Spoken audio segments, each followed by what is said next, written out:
several years ago when Dick presented me to the principals in the then North Sea District and said, "Now you'll hear the newest dope from Karlsruhe."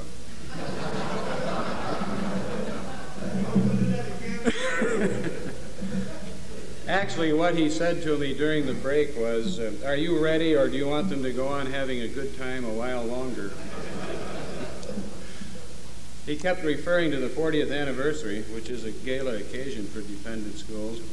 And while Ring Lardner's statement referred to reaching age 50, which I know a few of you out there have done, he said something that may be appropriate. He said, when you've reached age 50 and you wake up in the morning and nothing hurts, you're dead.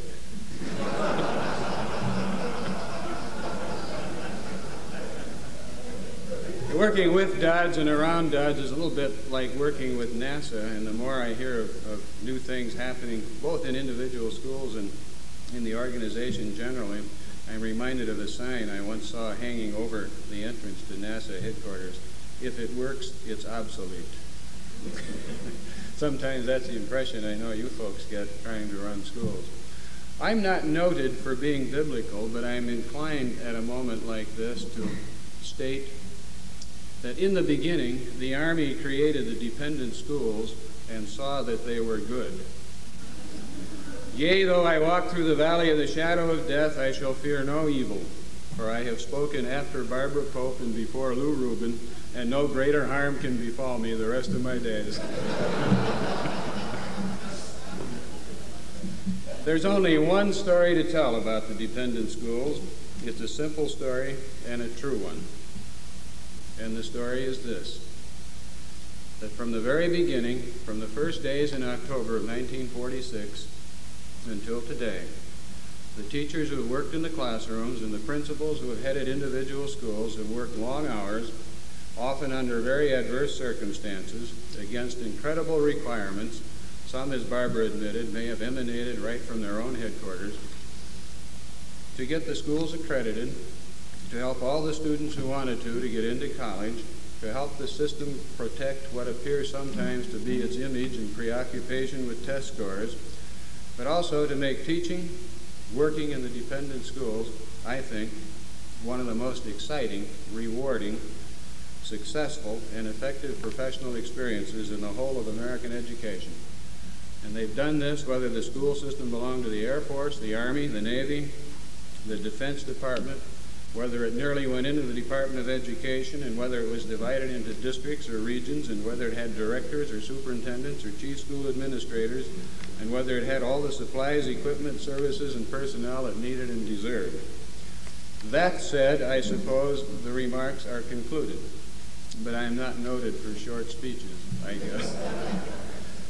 After having said that, only a fool would proceed. Therefore, I do so.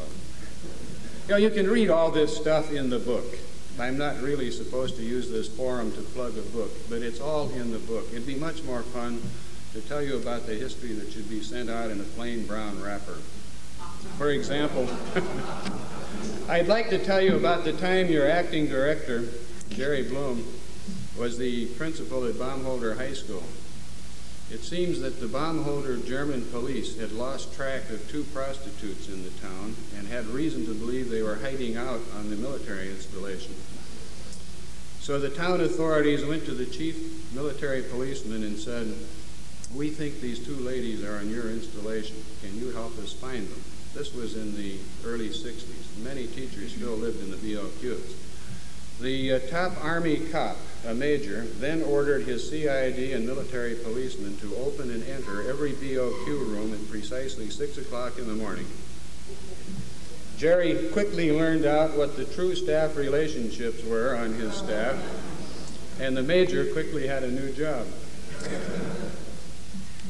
I'd like to tell you how a still very active district superintendent was a principal at a high school in France that was adjoined to the hospital, and he had a football coach who was still very active in one of the regions, and I won't mention the Atlantic region, who was checking equipment in the supply room, which was adjacent to the Army hospital.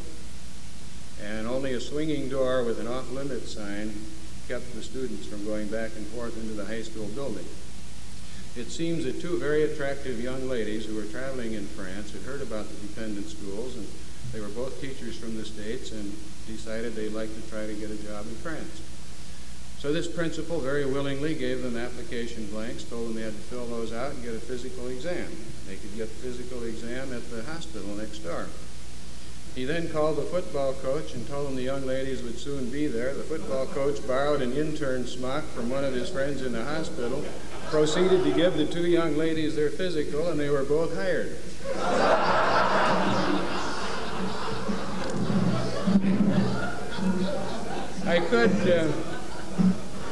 I could show you some very interesting correspondence between one of our principals and a brigadier general on the necessity for teaching a course in toilet flushing in elementary schools. And all of you have had cases similar to this. I can only cite some of those that came up to command level attention. How do you pay a living quarters allowance to a teacher who moves her trailer onto the school campus and lives in it, or takes her household goods into a classroom because she can't find an apartment, or supplements her income by working as a stripper in a nearby club, or the man who won an international ski competition in Switzerland while on sick leave? That was an interesting one. The fellow made headlines in the European press. Young American astounds the experts by beating the Swiss, Austrian, and French ski experts in Switzerland. His wife had been calling him in sick every day that week. On the positive side, we've had teachers and students and principals who have done some tremendous social service overseas. In Livorno, from Livorno High School, for example, students worked in Florence during those horrible floods in the mid-60s to help piece together some of the masterpieces that had been knocked down by the floodwaters. I have seen students in Karlsruhe stack sandbags along the Rhine River to help prevent flood damage. I have known of the students in Rota and their families who helped with the evacuation of families from Libya and Turkey during Mideast crises. Some of you in London have known the students at London Central to work with old people's homes. And all of you have had experience with a host nation. This is a kind of history that doesn't get recorded very often and probably should get more attention. However, the real history is important, and I would like just to tell you what it was like back in the early days to the extent that I can. The school system was actually started by an individual. It can be traced to a major, Virgil Walker. Virgil I met shortly before his retirement several years ago from the U.S. Office of Education.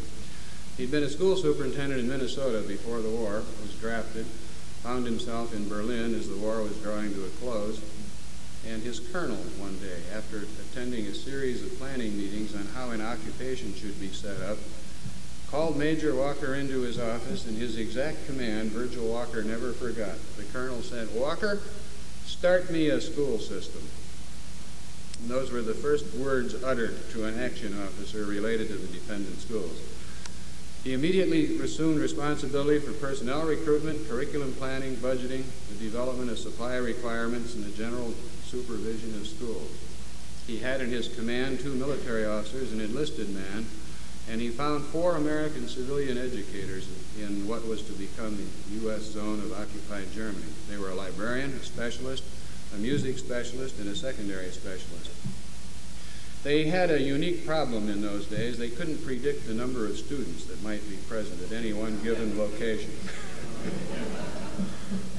But their initial planning was predicated on a possible PTR of 23 to 1, and they actually generated in the first year of operations some $375,000 in Class 6 profits. You see, the War Department, and in the Atlantic region, I know there are people who remember the War Department. That isn't so true in a lot of our locations now. But the War Department had issued a letter stating that it had no objection to the Army starting schools for dependents so long as it would be at no cost to the government. Sometimes I think we haven't progressed very far. So the funds in those days were to be raised by tuition, a graduated scale, a little higher for the higher ranked officers and NCOs and for the lower enlisted ranks. But the biggest single source of funds the first couple of years came from profits from the Class 6 stores. And there are many banners and posters in the file showing how the teachers encouraged people to drink more whiskey and support their schools. But on the 14th of October, 1946, 38 elementary schools and 5 high schools opened for 1,297 students and 116 teachers. School that year was a great success, and it ran until July 11th, 1947. Supplies? Well, empty shell cases in the career ed courses were made into ashtrays, lamps, jewelry boxes. One faculty had only red chalk. Powdered, it made tempera when mixed with water. With varnish, it became enamel, and with starch, it became finger paint. Now, accreditation was a problem in those days. You know, back then, parents worried about how their children would fit into a system back home once they left the dependent schools. Glad we don't have to worry about that one anymore. I mentioned Major Walker had been a school superintendent in Minnesota before the war, so he knew about the North Central Association. And he invited North Central to send a representative to the 5 high schools during that first year. They came in April of 1947. Actually, the representative was already here on an occupation study zone to work with the Germans to try to help get their educational system back in order. But he visited all 5 high schools, and I think some quotes from his first report would interest you. I found a satisfactory degree of efficient instruction. The schools have high morale and an intellectual tone. Materials and equipment are adequate except for some critical supply shortages. There are some facilities problems, shortages of counseling and special education services, and there is a great need for more intercultural activities involving German students in nearby communities. He found as the most serious problem the inaccurate forecasts concerning projected enrollments. That was in his first report. The real crisis year came in fiscal year 1956 when a 7.5% across-the-board federal pay raise was not funded for teachers. There were lower enrollments that drove what we then called the per-pupil limitation down. Teachers didn't resign in as large a number as had been expected, so there were more of them on the payroll, 86 of them having come from Austria, who regained its sovereignty that year, and all the military posts closed. So these teachers moved into Germany, and no one had counted on that. So the Army Director of Schools directed that the schools would close 1 month early to save money. Rather the reverse of opening 1 month late, you see, but the same principle was in effect. That gave birth to the Overseas Teachers Association, today's OEA.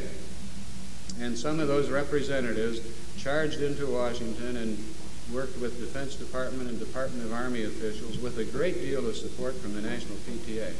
Yes, there'd been a PTA around since 1946, and they pounded the doors of Congress and hounded the people in Washington until some money was found and school was finished on time and no one suffered any pay cuts.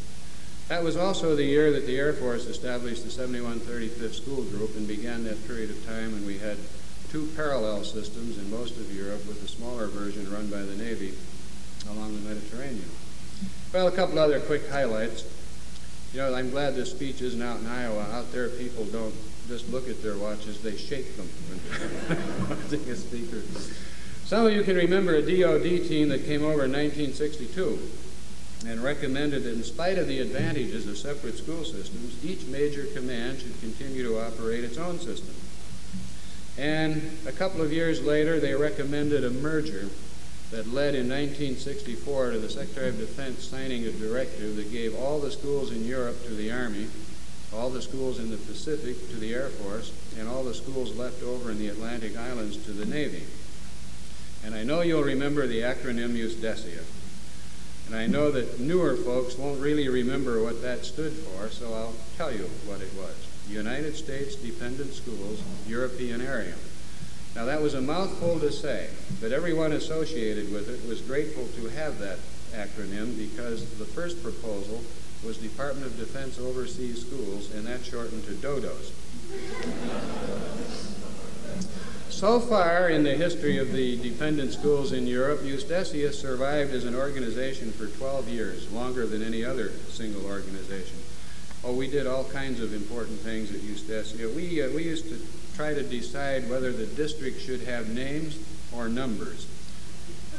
And you'll remember the North Sea District over here, and the Alpine District, and the Hessen District. Well, then we had numbers for a while. And then the argument was, should they be Arabic numbers or Roman numerals?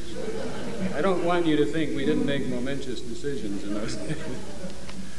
And there we stood until the bicentennial year when the House Appropriations Committee directed the military to get out of the school business, out of the management line, and let the Department of Defense run the schools.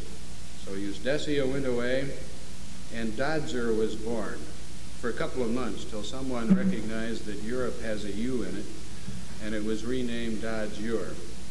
And I know there are people out there who joined the program as we were Dodger. At that time, the rest of the world was Dodge-Pack and Dodge-Atl, which suggests one other acronym I'd almost forgotten about. The initial thrust there was to make the office in Washington simply the Office of Overseas Dependents Education, or OOD. And one of our former directors then presented the director from Washington to an administrators conference as the new DUDE. And that acronym went away very, very quickly. I could do a great deal telling you about the annual reviews of the Inspector General, the Army Audit Agency, the Defense Audit Agency, the Government Accounting Office, recently MARTA, others, you've all been through these. Not that they're uninteresting, but it would greatly lengthen this speech. But it is interesting to note, and you felt the brunt of this, that one group recommends more centralization, the next group less centralization, the next group comes through and says you're overstaffed. The next group comes through and says you're understaffed. Lengthen the bus runs, shorten the bus runs. Contract more buses, use more Army buses. And all the while, the teachers go on teaching and the principals go on principling, and the kids get educated, graduated, passed to the next grade, and otherwise very well educated, fortunately. One question I don't intend to touch this morning, but it's one I get very, very often. How do the schools today compare with the schools in past years? I didn't see a dependent school until 1953. They were already in place in Europe for 7 years. Lord knows how they got along without me for those 7 years. But with the promise of the future sitting here, and a great many people who have held the current organization together, and a significant number of people here who were part of several old organizations, I'm not going to touch the question of comparisons, but I'll share with you something I received in the mail this week that kind of speaks for all of us who are concerned about that sort of thing. Everything is farther away now than it used to be. It's twice as far to the corner, and I've noticed they've added a hill. I've given up running for the bus because it leaves faster than it used to. It seems they're making stairs steeper than in the old days, too. Have you noticed the smaller print they use in the newspaper now? There's no sense asking anyone to read aloud because everyone speaks in such a low voice I can hardly hear them. The material in clothes is so skimpy now, especially around the waist. Even people are changing. They're much younger than they used to be when I was their age. On the other hand, people my own age are so much older than I am. I ran across an old colleague the other day, and she had aged so badly, poor thing, she didn't even recognize me.